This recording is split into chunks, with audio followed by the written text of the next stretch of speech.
First of all thank you so much કે મને આ પ્લેટફોર્મ આપ્યું અને તમે લોકોએ મને ઇન્વાઇટ કરી. જે એડોલેસન્ટ ગર્લ્સ માટેનું જે મેન્સ્ટ્રુઅલ હાઇજીન અને એનિમિયા માટેનું જે સેશન લેવા માટે ઇન્વાઇટ કરી એ બદલ હું આપનો ખૂબ ખૂબ આભાર માનું છું કે મને ઇન્વાઇટ કરી. હવે વધારે ટાઈમ આડી અવડી વાતોમાં નહીં કરીએ, કારણ કે આપણે જે 3 વસ્તુ હું ડિટેલમાં સમજાવીશ, એક એનિમિયા છે, મેન્સ્ટ્રુઅલ હાઇજીન છે અને એડોલેસન્સ કિશોર કિશોરીઓમાં કઈ વસ્તુનું આપણે કાળજી રાખવી જોઈએ એના માટેનું આપણે જોઈશું. બરાબર. હવે મને તમે લોકો એમ કહો, તમારામાંથી કોનું HB 12 ગ્રામથી વધારે છે? 13.5. તમારું? હા. આપણે હવે કોઈ મને કહેશે શું છે આ સિનેરિયો? તો હવે આ જે મેં પ્રશ્ન પૂછ્યો એ શું, એના વિશે શું કહેવા માંગો છો? કન્ક્લુઝન શું છે એનું?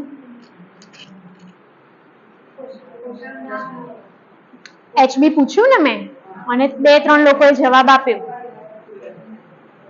તો એનું શું કહેવાય, શું તમે શું સમજ્યા? મેં ક્વેશ્ચન કેમ પૂછ્યો ને એનું શું રિઝલ્ટ આવ્યું?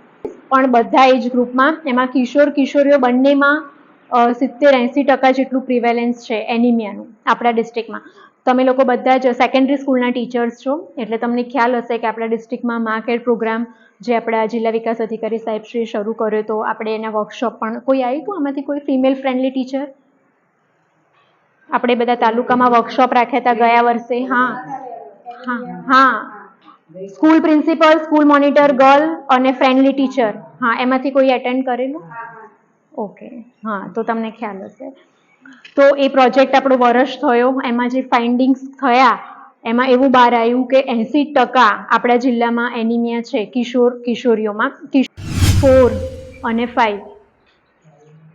4 નો સર્વે હતો 15-16માં અને 5 નો હતો 19-20માં. તો તમે લોકો જોઈ શકો છો કે બધામાં વધ્યું છે. બરાબર. આના નીચે એજ ગ્રુપ લખ્યા છે કે 6 મહિનાથી 59 મહિનાના બાળકોમાં, પછી નોન પ્રેગ્નેન્ટ વુમેન 15 થી 49, પછી પ્રેગ્નેન્ટ વુમન અને બધા જ વુમન 15 થી 49. આ બધામાં તમે જુઓ કે પ્રમાણ વધ્યું છે. હવે કેમ આ બધું છે? વર્ષોથી આનું આપણે ગયા સાલ બી વર્કશોપ કર્યો, એના પહેલા બી નીપી પ્રોગ્રામ, તમને લોકોને ખ્યાલ હશે સ્કૂલમાં શું હોય છે નીપીમાં. એટલે તમે જોયું, મેં જે પહેલો પ્રશ્ન પૂછ્યો કે 3 જ જણનું HB વધારે છે, બાકી બધાનું ઓછું છે. બરાબર. એ પ્રિવેલન્સ રેટ તો બતાવે છે, એની સાથે એ જે એક્ઝામ્પલ સાબિત થઈ ગયું કે કોઈ વસ્તુ તમને કીધી છે પણ તમને ખ્યાલ નથી. તમે દર બુધવારે સ્કૂલમાં ગોળી આપો છો, એ નીપી વિપ્સ પ્રોગ્રામ અંતર્ગત છે. બરાબર. વીકલી આયર્ન ફોલિક એસિડ સપ્લિમેન્ટેશનનું જે છે એમાં એ ગોળી આપણે કેમ આપીએ છીએ એ ખબર છે?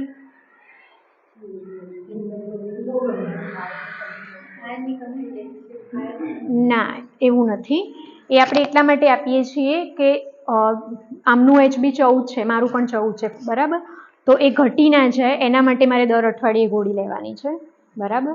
પણ જેને ઓછું છે, તમે બધા, તમારે સારવાર લેવાની છે. ના, એ ડોક્ટર ડિસાઈડ કરે. બરાબર, કેવી રીતે લેવાની. પણ એ થેરાપેટિક ડોઝ છે. બુધવારે તમને જે સ્કૂલમાં આપીએ છીએ છોકરીઓને, એ પ્રોફાઇલેક્ટિક ડોઝ છે. આપણે બચાવ માટે આપીએ છીએ. પણ એકચ્યુઅલી શું થઈ રહ્યું છે કે જેમ કે મા કેરમાં પણ બધી કિશોરીઓનું HB કર્યું. બરાબર. દવાઓ આપી, હમણાં દવાનો સ્ટોક ઓછો હતો એટલે પૂરતી વિતરણમાં પેલું નથી થયું, મહિનાની આપતા હતા. બાકી આઈડિયલી એજ ગ્રુપ પ્રમાણે ડોક્ટર્સ નક્કી કરે કે 2 મહિનાનું છે કે 3 મહિનાનું આપવાનું, પછી ફોલોઅપ કરવાનું. બરાબર. તો એ બધું થયું. તો હવે આ દવા આપીએ છીએ આટલું બધું, તો કેમ રિઝલ્ટ નથી મળતું? આ વધે કેવું? આ પ્રમાણ જે પેલા 12 ગ્રાફમાં બતાવ્યું હતું એ આ રીતે મેપિંગમાં બતાવ્યું છે. ગુજરાત આખું અત્યારે આપણા પ્રાઇમ મિનિસ્ટર ને બધે એવી રીતે હોય છે કે ગુજરાત બધામાં નંબર 1, રોલ મોડલ. બરાબર. નંબર 1 આમાંય છીએ. બરાબર. હા, કેટલું ખરાબ પિક્ચર છે. હવે આમ આપણો ડિસ્ટ્રિક્ટ કોઈ એવો ટ્રાઇબલ ડિસ્ટ્રિક્ટ નથી કે ના આપણે કોઈ એવા ઇલાકામાં, આપણી જોગ્રાફિકલ એરિયા પણ એકદમ બરાબર છે કે એવું નથી કે અમુક જગ્યાએ આપણે પહોંચી ના શકતા હોય. અમુક ડિસ્ટ્રિક્ટમાં કેવું હોય કે અમુક લોકો પહાડોમાં રહેતા હોય અથવા તો વચ્ચે નદી આવતી હોય, ટ્રાન્સપોર્ટેશન ના હોય. આપણા ત્યાં કોઈ પણ તાલુકો એવો વિખૂટો પડી ગયેલો એવું કશું છે નહીં. બરાબર. તો કેમ આટલું બધું પિક્ચર આવું છે? એનાલિસિસ કર્યું? ઓકે, ચલો જવા દો. એનિમિયા અને કુપોષણ બંનેમાં આપણે નંબર 1 છીએ ગુજરાત, અને એમાં પણ મહેસાણા સૌથી વધારે. બરાબર, ચલો નેક્સ્ટ. જો આ મહેસાણાનું પિક્ચર છે, એમાં પણ NFHS 5 માં તમે જુઓ, જે રેડ કલરનું છે વધ્યું જ છે. બરાબર, 4 કરતા 5, અને હવે 6 નો ડેટા પણ આવશે ટૂંક સમયમાં, પછી આપણને ખબર પડશે. એના પહેલા 6 નો ડેટા આવે એ જ અમે મા કેરમાં જે કર્યું ને એ રીતે ડેટા આવશે. અમે કિશોરીઓને લીધી હતી. NFHS વાળા બધા એજ ગ્રુપમાં એ લોકો સર્વે કરતા હોય, તો એમાં બી એવું જ પિક્ચર બહાર આવશે કે વધ્યું જ છે. તો હમણાં એક મેડમ બોલી ગયા કે યાદ નથી રહેતું કારણ કે HB ઓછું છે. તો એનિમિયા આપણા જીવનમાં બીજી શું અસરો કરી શકે? એમનું વધારે છે, બાકીનું ઓછું છે. ચલો તમે કીધું યાદ નથી રહેતું, તો તમે એવા શું સ્ટેપ લીધા? આ વસ્તુનું કંઈ કર્યું તમે કે મને યાદ નથી રહેતું? અથવા તો ચલો યાદનું તો તમે એમણે બોલી ગયા, પણ તમારું HB ઓછું છે, તો તમને શું ફેરફાર લાગે છે તમારા રૂટીન લાઈફમાં? ઓકે, પણ શું કર્યું તમે એના માટે?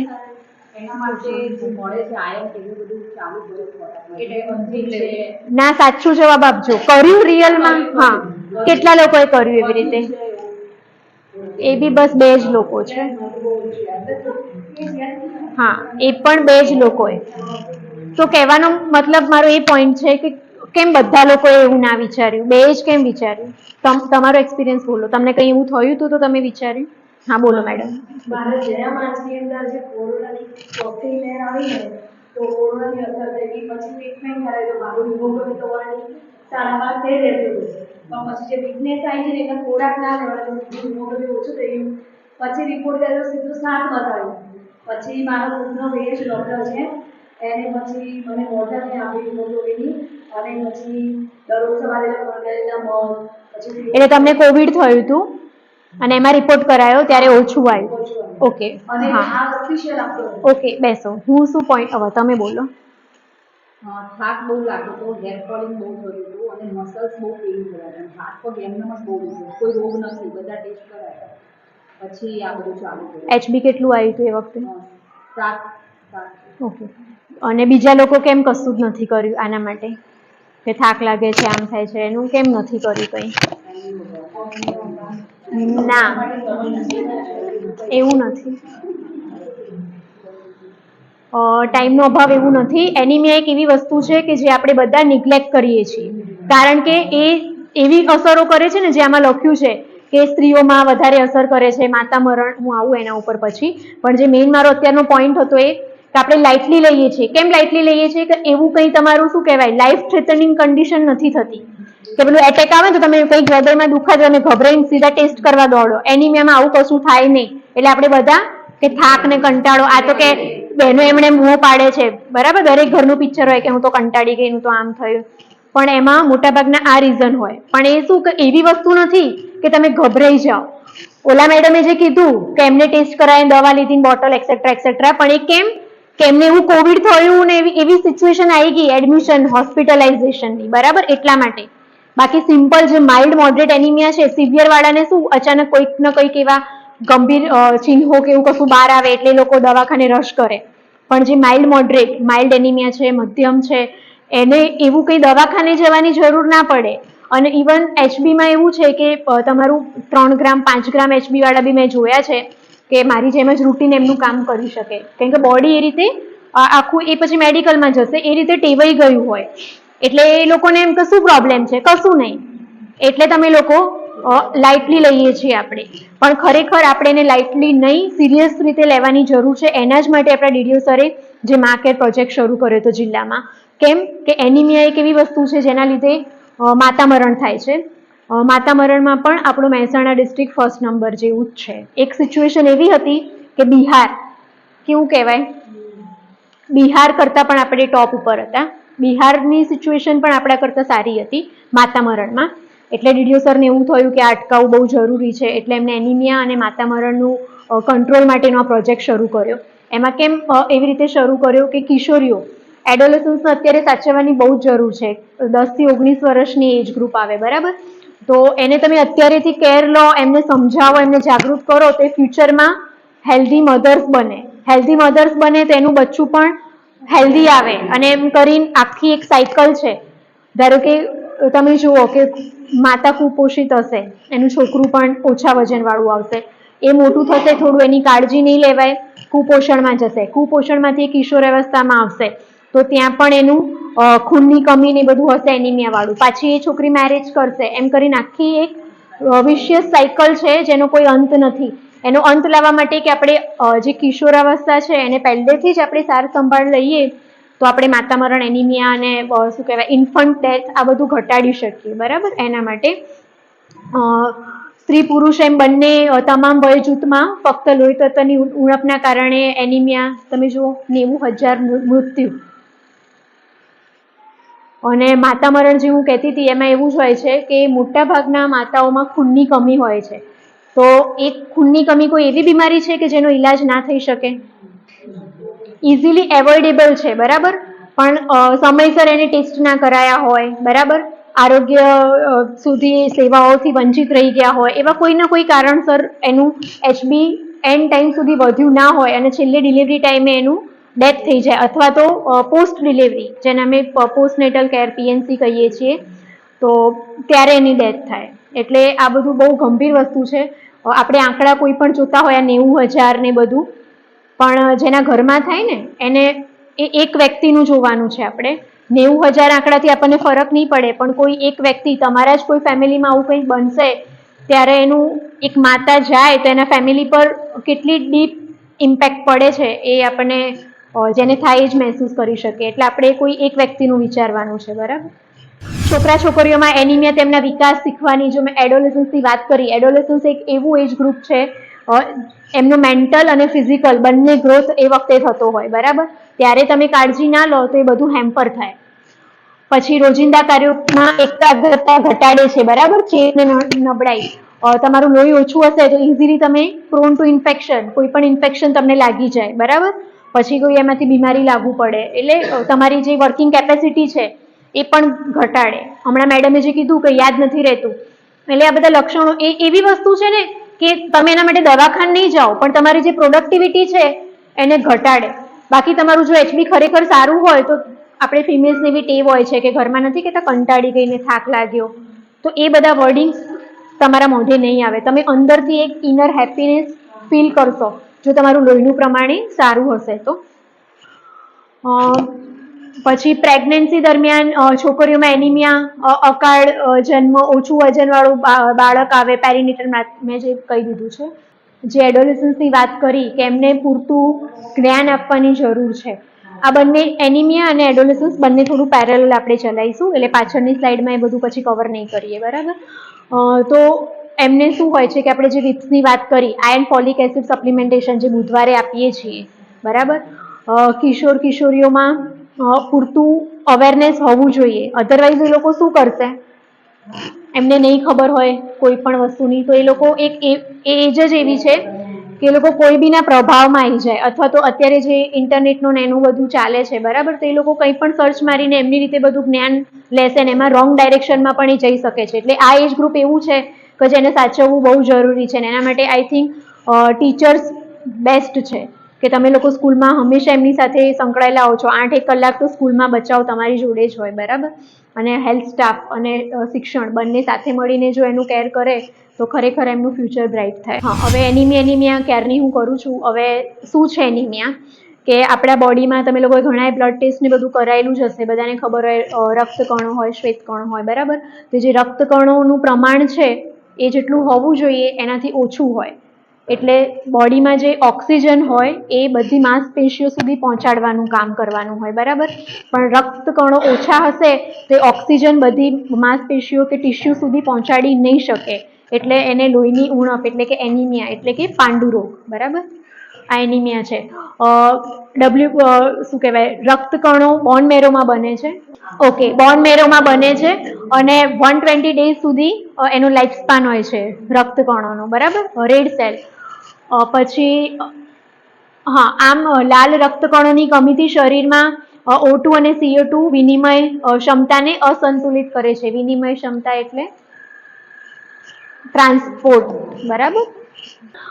આ તમે પિક્ચર જુઓ, પેલામાં રેડ બ્લડ સેલ કેટલા વધારે છે અને ઓછા છે. હવે આ બેનનો ફોટો જુઓ, પટ્ટી બરાબર, એટલે કંટાળવું, થાક લાગવો, જે બધા ફિમેલ્સની કમ્પ્લેન હોય છે.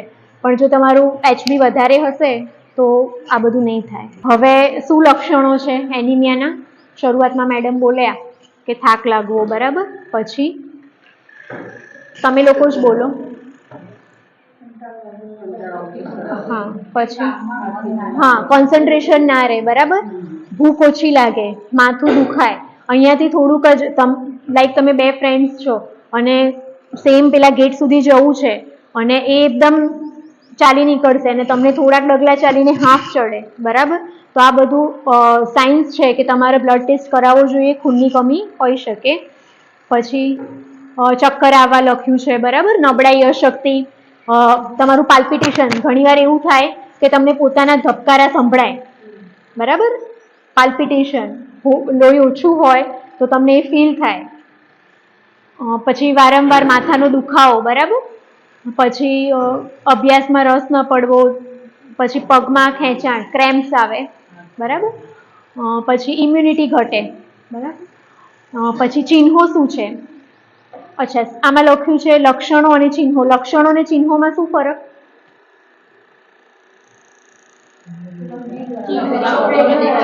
હા, સરસ. લક્ષણો આપણે ફીલ કરીએ અને ચિહ્નો વિઝિબલ, દેખાય આપણને. એટલે ચિહ્નોમાં એવું હોય કે આપણું કંજક્ટાઇવા, જે આંખ છે, ફિકાસ હોય, હાથની હથેળી એકદમ ફીકી હોય, આજે નેલ બેડ કહેવાય આને, નખ, એ પણ ફીકા હોય. પછી જીભ એકદમ ફીકી હોય. આ બધું જોઈએ એટલે ખબર પડે કે લોહીની ઉણપ છે. પછી હોઠના ખૂણામાં તિરાડો પણ પડે અમુક કેસમાં. ફોલિક એસિડની કમી હોય એનાથી પણ થાય, બરાબર. બરડ અને ચમચી જેવા નખ, સ્પૂન શેપ નેલ્સ, આખું અહીંયા જે નખનો આકાર છે સ્પૂન જેવો. હા, આપણે જે વાત કરી ચિહ્નો, પિક્ચરમાં તમે લોકો જોઈ શકો છો. તપાસ કેવી રીતે કરવાની એ તો તમારો વિષય નથી, પણ તમને ખ્યાલ હશે કે આપણે સ્કૂલમાં જે HB મીટરથી છોકરીઓનું HB કર્યું, બરાબર. હવે નેક્સ્ટ યરથી આપણો એવો પ્લાન છે કે બોયઝનું પણ કરવામાં આવશે. કારણ કે એવું નથી, એક જે મિસકન્સેપ્શન છે કે છોકરીઓને માસિક આવે કે મહિલાઓને માસિકના લીધે બ્લડની કમી હોય, એવું નથી. બોયઝમાં પણ એટલું જ પ્રિવેલેન્સ રેટ છે, બરાબર. એજ ગ્રુપ વાઇઝ માપદંડ છે કે કોને માઇલ્ડ, મોડરેટ ને સિવિયર એનિમિયા આપણે કહીએ. તમારે આમાં કંઈ પડવાની જરૂર નથી, અમારા હેલ્થ ડિપાર્ટમેન્ટ માટે છે. પણ અંદાજે એક આપણને થોડું હોય કે 7 ગ્રામ 8 ગ્રામથી ઓછું હોય તેને સિવિયર કહેવાય અને 12 ગ્રામથી ઉપર છે તો તમારું નોર્મલ છે. બાકીનું માઇલ્ડ, મોડરેટમાં ગણાય. આ મેં ઓવરઓલ કીધું, બાકી આ અમારા હેલ્થ માટેનું છે. જે મેં ઇન્ટ્રોડક્શનમાં કીધું કે એક વિશિયસ સાયકલ છે પાંડુરોગ, બરાબર. ઇન્ટરજનરેશનલ લાઈફ સાયકલ ઉપર અસર કરે. અત્યારે મારું ખૂન ઓછું છે તો મારા બાળકોમાં, પછી એ મોટા થાય, એવી રીતે આખું ઇન્ટરજનરેશનલ, એક જનરેશનમાંથી બીજી જનરેશન, માતા, કિશોરી, માતા અને પછી એનું બાળક, એવી રીતે અફેક્ટ કરે. એનિમિયાની જીવન ઉપર અસર, જે હું કહેતી હતી કે શરૂઆતમાં, કે કેમ બીજા લોકોએ લાઇટલી લીધું ને ફક્ત 2 જ મેડમો, કારણ કે એમને એટલી સિવિયર સુધી પહોંચ્યા એટલે, બરાબર. બાકી અધરવાઇઝ આપણે લાઇટલી લઈએ છીએ, પણ એ લાઇટલી લઈએ છીએ તો આપણા જીવન ઉપર શું અસર કરે છે કે યર લિવ્ડ વિથ ડિસેબિલિટી. આ એક પબ્લિક હેલ્થનું છે, તમારું નથી એ કન્સેપ્ટ. વાયએલડી જે અમે કહીએ કે એને હું સાદી ભાષામાં એવું કહું કે જે કાર્યશક્તિમાં ઘટાડો. આપણે જીવીએ તો છીએ જ, પણ ક્વોલિટી સારી નહીં, બરાબર. એને ડિસેબિલિટી સાથે જીવ્યા, તમે જીવ્યા પણ કેવું જીવ્યા એ જોવાનું છે. તો આટલું તમે જુઓ, 58% આપણે વિકલાંગતા સાથે જીવીએ છીએ એનિમિયાની અસરથી. વૈશ્વિક સ્તરે એનિમિયાના કારણે ગ્રોસ ડોમેસ્ટિક પ્રોડક્ટ એટલે જીડીપીને 4% જેટલું નુકસાન. કારણ કે આપણી કાર્યશક્તિમાં ઘટાડો થાય તો આપણે, ચલો હું જોબ પર આવી, તમે તમારા જોબ ઉપર આવ્યા, પણ આપણે ખુદ જ હેલ્ધી નહીં હોઈએ તો આપણે એ કામને કેટલો ન્યાય આપી શકીશું? એ રીતે એનું આઉટપુટ સારું નહીં મળે. તમે સવારથી જો હું આજ ભૂખી આવી હોય અથવા તો મારા મને જ માથું દુખાતું હોય તો હું શું આવીને તમને ભણાવવાની? અથવા તો પછી એવું થાય, હા મને કીધું છે એટલે હું જઈને થોડું ઘણું ભણાવી દઉં, પણ એ જે રસથી અથવા તો જેટલા શું કહેવાય ક્વોલિટી મારે તમને આપવી જોઈએ એમાં ચોક્કસ ઘટાડો થાય પછી. હા, એક જ મિનિટ. હિમોગ્લોબિન જો 1 ગ્રામ જેટલો ફેરફાર થાય તો એનું IQ લેવલ હા એમાં પણ જવા દો. હા ભારતમાં જોખમો ધરાવતા જૂથો પૈકી 50% એનિમિયા, અત્યારે તો 50 ને આપણે 70-80 ઉપર ફરીએ છીએ, બરાબર. જ્યાં સુધી ગંભીર એનિમિયા ના હોય ત્યાં સુધી તેની આપણે દેખરેખ લેતા નથી. પછી પોષક તત્વોની ઉણપ, ચેપ, આનુવંશિક બીમારીઓના કારણે નવા રક્તકણો બનવાનું ઓછું થવું, લોહીના લાલ કણો વધુ વિનાશ થવો અથવા તો રક્ત વહી જવું એ એનિમિયાના કારણો છે. હવે એનિમિયા આપણે સમજી લીધું, કેટલું નોર્મલ હોવું જોઈએ, લાઈફ ઉપર શું અસર કરે છે એ જોયું. હવે આમાં એમ છે કે કારણો, કયા કયા કારણો હોય. એક તો આપણે પૂરતું ખોરાક જ ના લઈએ તો લોહી બનવાનું નથી. બીજું કે માસિકમાં લોહી વહી જાય તો એમાં થોડો લોસ થાય. પછી કે આપણને કોઈ અન્ય રોગ છે જેમ કે મેલેરિયા, બરાબર, આવા બધા જે રોગ હોય એના લીધે પણ એચબી ઘટે. અને બીજું કોઈ ઇન્ટેસ્ટાઇનલ બીમારી હોય, કોઈ ચેપ, ઇન્ફેક્શન, આવું બધું હોય તો એનિમિયા આપણને થાય એના કારણે. હવે ખોરાકમાં ઓછું લેવામાં આવે અથવા તો તેમાં B12 ની અછત હોય તો પાંડુરોગ થાય છે, બરાબર. શાકભાજી તમે વધારે પડતા, બધા લોકો બનાવતા હશે કુકિંગ, બરાબર, તો આપણે શું કરીએ છીએ, ફાસ્ટ ગેસ મોડું થતું હોય તો કે ફટાફટ બની જાય.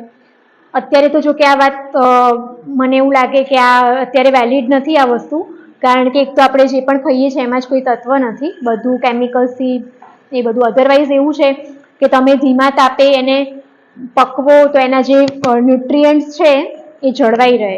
પછી બહુ ધો કરીએ ને બધું મસળ કરીએ, દાળ બધું નીકળી જાય. અત્યારે તો જો કે આ વાત લાગુ જ ના પડે, કારણ કે હવે બધું મિલાવટ વાળું છે. મોટા ભાગના ખોરાક આયનની કમીના કારણે થાય છે. જે આયન લોહી તત્વની કમી, આપણે આયન ડેફિશિયન્સી એનિમિયાને કહીએ, બરાબર. એટલે એનિમિયા જે છે એમાં 65% એનિમિયાના કારણો શું છે? પોષણ તત્વની કમી, પછી શોષણ, એબ્ઝોર્પ્શન, તમારા આંતરડામાં કોઈ તકલીફ હોય તો તમે ખાવ છો પણ એટલું એબ્ઝોર્બ ના થાય, બરાબર, તો પણ ખૂનની કમી થાય. પછી એક મિનિટ, આયનની ગોળી જે આપણે સ્કૂલમાં આપીએ છીએ, કોઈને ખ્યાલ છે કે આયનની સાથે શું લેવું જોઈએ? તો એ ગોળીની વિટામિન સી. ના, હમણાં હું ટ્રેનિંગ લઈને આવી તો એમાં તો સર એવું કહેતા હતા છાશ બી નહીં, એ પણ છાશ શેમાંથી બને છે? દૂધમાંથી. એટલે એ કેલ્શિયમનો સોર્સ છે. તો એના કરતાં છાશ કરતાં બેટર કે તમે કોઈ વિટામિન સી વાળું ફ્રૂટ કે એવી રીતે કંઈ લો, હા, તો એ વધારે અસર કરે, બરાબર. કારણ કે કેલ્શિયમની ગોળી તમારે ચાલતી હોય તો 2 કલાકનો ગેપ આયન અને કેલ્શિયમ વચ્ચે હોવું જોઈએ, અધરવાઇઝ રિઝલ્ટ નહીં મળે. હા, ચેપ કયો કયો હોઈ શકે? કૃમિ, બરાબર. એટલે આપણે સ્કૂલમાં તો કૃમિનાશક ગોળી હમણાં જ રાઉન્ડ ગયો, બરાબર. પછી રાઉન્ડ વર્મ, હિપવર્મ, હુકવર્મ, આ જે કૃમિના પ્રકાર છે, બરાબર, અલગ અલગ રીતે બાળકોના પેટમાં જાય અથવા તો મોટાના પણ, તો એ અસર કરે એને એનિમિયા માટે. આ કૃમિઓ શરીરમાંથી, પેશીઓમાંથી ખોરાક મેળવે છે અને પરિણામે આપણું જે લોહી તત્વ છે, પ્રોટીનની ઉણપ સર્જાય. આંતરડામાં રક્તસ્રાવ, આંતરડામાં બળતરા, અવરોધ, ઝાડા, અને એનું શું કહેવાય, આપણે ડાયજેશન પર બી અસર કરે. હું કહેતી હતી મેલેરિયા, બરાબર, જે એમાં આ તો પીપીટી અમારા હેલ્થ માટેનું છે એટલે એના પ્રકાર લખ્યા છે. ફાલ્સીપેરમ ને એના ટાઈપ્સ છે, પણ એમાં તમારે પડવાની જરૂર નથી. ટૂંકમાં આપણે મેલેરિયા બી ના થવા દેવો જોઈએ. શું કરવાનું એના માટે? સિમ્પલ. કોઈ પણ વસ્તુ અમે લોકો પબ્લિક હેલ્થમાં છીએ એટલે દવા કરતાં પહેલાં અમે બચાવ ઉપર કામ કરીએ છીએ. એટલે આપણે ફૂલ સ્લીવના, ચોમાસું હોય તો એ રીતે મોસ્કીટો નેટ, પાણી સંગ્રહ ના થવું જોઈએ, એમાં પોરા પડે અને પછી એમાંથી મચ્છર થાય. એટલે આ બધું તમે દેખો, કોઈ પણ વસ્તુ છે ને એકબીજાથી સંકળાયેલી છે. અને હું એવું માનું કે જો આપણે ખોરાક અને આપણી લાઈફસ્ટાઈલ ઉપર ભાર આપીએ ને તો મોટા ભાગના રોગો આપણે નાબૂદ કરી શકીએ એવું છે. નાબૂદ ઇન ધ સેન્સ કે ઘટાડી શકીએ. સિકલ સેલ એનિમિયા એક એનિમિયાનો પ્રકાર છે. સિકલ એટલે એને શું ઇંગ્લિશ વર્ડ છે, એને દાંતરડું, એને આપણે સિકલ કહીએ. એવા આકારના જે રક્તકણો છે ને એનો શેપ એવો થઈ જાય એટલે એને સિકલ સેલ એનિમિયા કહેવામાં આવે છે, જે મેલેરિયાના કારણે થાય. પછી ડેન્ગ્યુ થાય તો તમને એપ્લાસ્ટિક એનિમિયા. ડેન્ગ્યુમાં ખબર હોય કે પ્લેટલેટ કાઉન્ટ કેટલા ઘટી જાય છે, ઇવન બધા સેલ ઉપર અસર થાય. એને એનિમિયાનો બીજો એક પ્રકાર છે એપ્લાસ્ટિક એનિમિયા.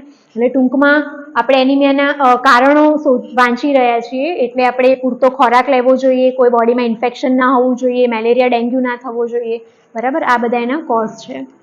નેક્સ્ટ. હા એવું છે, પણ એવું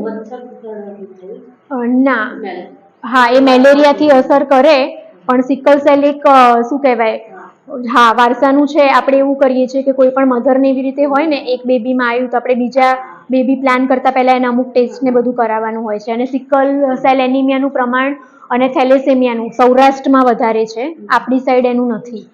અને હવે આવશે એનું પણ એક કારણ, હા એમાં વધારે છે. એના માટે પણ ઘણી સ્ટડી થઈ રહી છે કે એ બાજુમાં કેમ વધારે છે.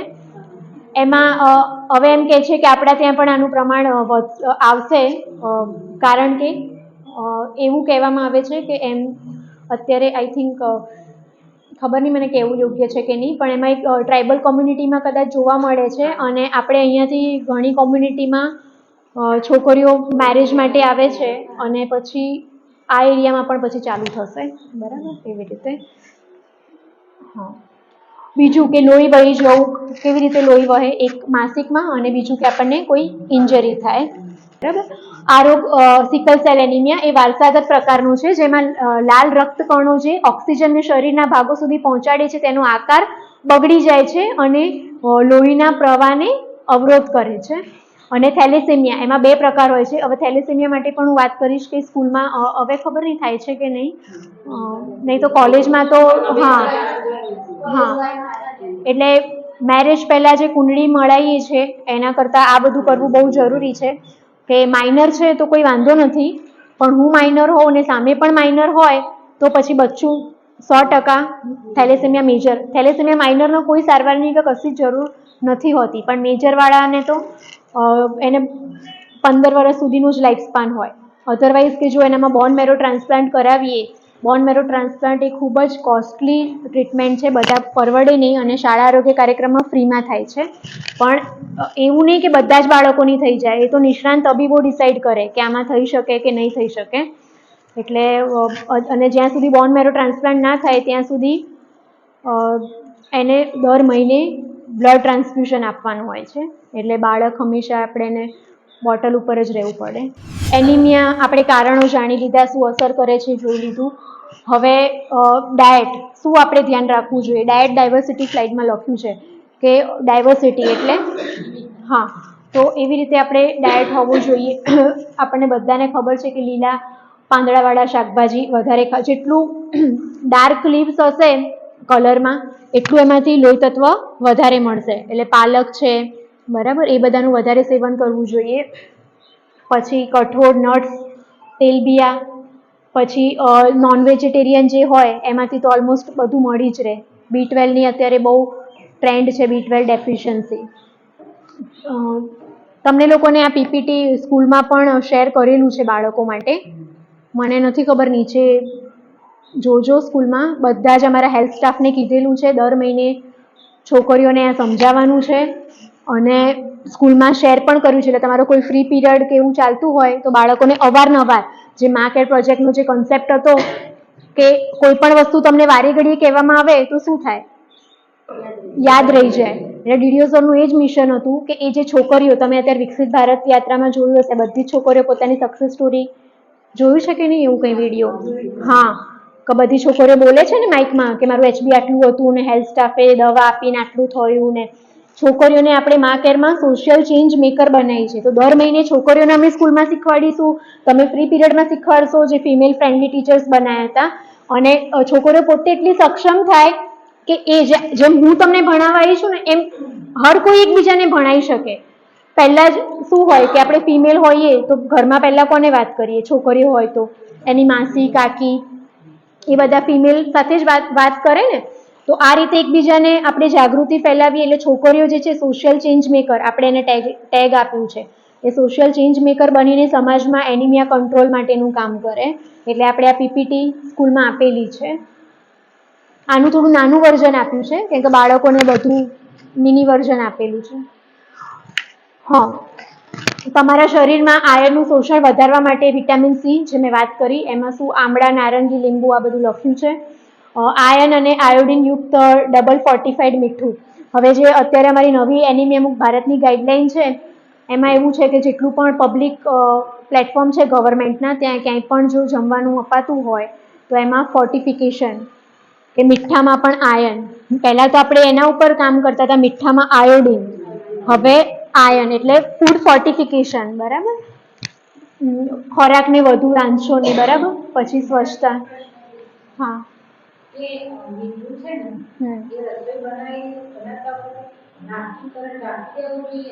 આઈડિયલી એવું હોય કે ગેસ બંધ કરીને બનાય પછી નાખવાનું હોય લાસ્ટમાં, પણ હા, પણ આપણે કોઈ એવું પોસિબલ નથી.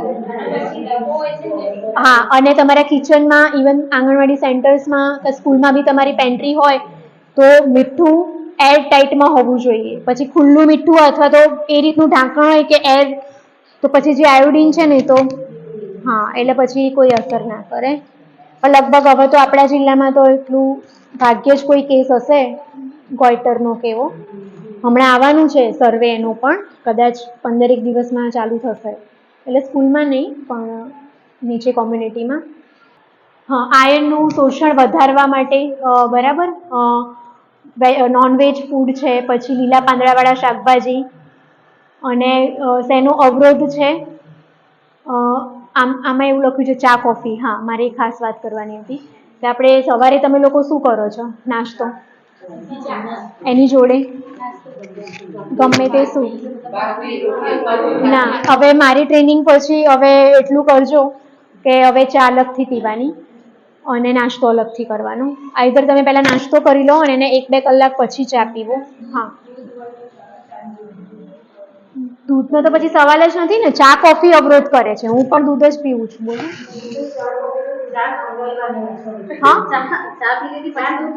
ના, ચા પી મને દૂધ તેની જ વસ્તુ થઈ ને. દૂધનું વચ્ચે ના લાવો. ટૂંકમાં તમે ચા પીધી છે તેના 1-2 કલાક પછી નાસ્તો કરો. જોડે નહીં કરવાનું. આપણે અહીંયા નહીં, દૂધ પાછું લાયા. હા, ચા. હા, બસ. આપણે સૌરાષ્ટ્રમાં છે ને, ઉત્તર ગુજરાતમાં એનિમિયાનું પ્રમાણ વધારે છે, કારણ કે આપણે લોકોને બહુ જ ચાનું સેવન છે. ઘડી ચા, બરાબર. અને સૌરાષ્ટ્રમાં તમે જોજો, ત્યાં એનિમિયાનું પ્રમાણ ઓછું છે. કેમ? એ લોકો નાસ્તો ફૂલ કરતા હોય, આપણે અહીંયા નાસ્તાની ટેવ નથી. એટલે તમે લોકો આ ટ્રેનિંગ પછી તમે લોકો એ ચેન્જ લાવો અને તમારા ફેમિલીમાં, પછી સ્કૂલમાં કે બીજાને. પહેલા તો આપણે જ શરૂ કરીએ ને. હું કરીશ, તમે કરશો, તો એમ કરતા કરતા જ વધીશું, બરાબર.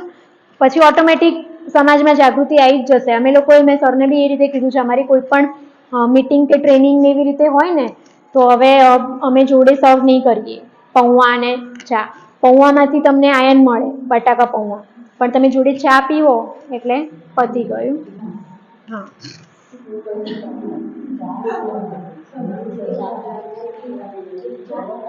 આમાં એવું પણ લખ્યું છે કે વધારે રેસાવાળો ખોરાક હોય ને એ પણ આયર્નને અવરોધ કરે, પણ એટલું બધું શક્ય નથી આપણે પેલું પાલન કરીએ. પહેલા એક મેઇન જે ચા આપણને અવરોધ કરે છે, પહેલા ત્યાંથી શરૂઆત કરીએ, બરાબર.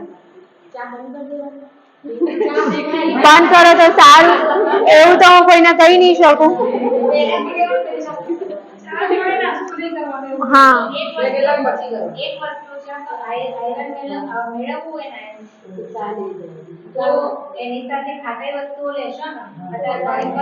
તો તમને અસર થશે.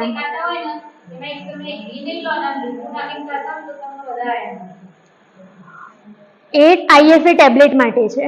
તમે આઈએફએ ગોળી લો છો ને, એની સાથે વિટામિન સી લો એટલે ગોળી અસર વધારે કરે. બાકી તો ખોરાકમાં તો આપણે બધું ડાયટ ડાયવર્સિટી, જો પ્રોટીનનું કામ કરે, કાર્બોહાઈડ્રેટનું કામ કરે. પછી તમે એ રોટલી ને ખીચડી ને એવું બધું ખાઓ, પણ જે શું કહે માઇક્રોન્યુટ્રિયન્ટ્સ હોવા જોઈએ, ઝીંક, કેલ્શિયમ, મેગ્નેશિયમ, આ બધાની ઉણપ હશે તોય તમારે કંઈક ને કંઈક વાળનો કલર ભૂરો થવો, બરાબર. આ માઇક્રોન્યુટ્રિયન્ટ્સની કમી હોય ને એટલે આવું બધું થાય. એટલે દરેક વસ્તુની જરૂર છે, પણ એને કેટલી માત્રામાં અને કેવી રીતે એનું પ્લાનિંગ આપણી પાસે હોવું જોઈએ, બરાબર.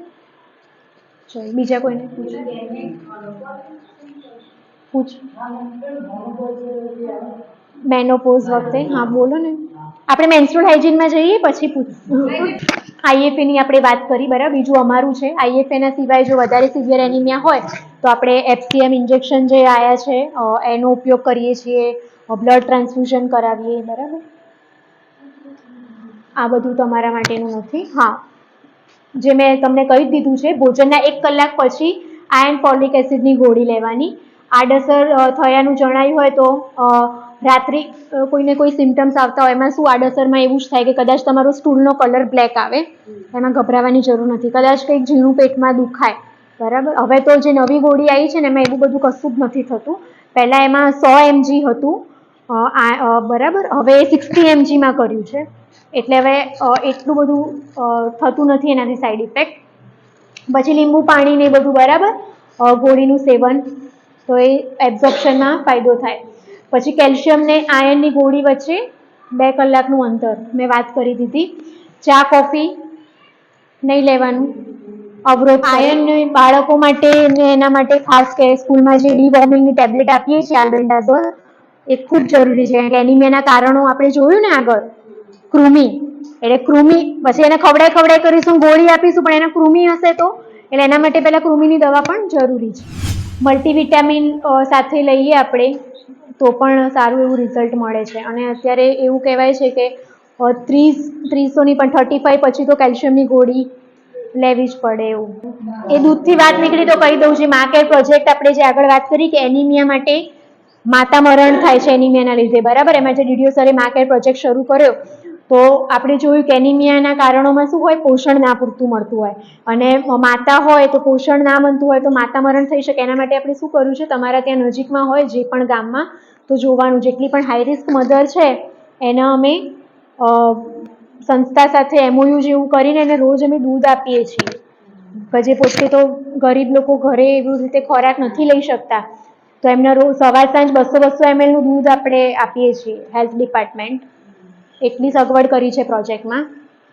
તો શું કે એ લોકો એવી રીતે લે તો એનું આઉટકમ સારું આવે બચ્ચું હેલ્ધી આવે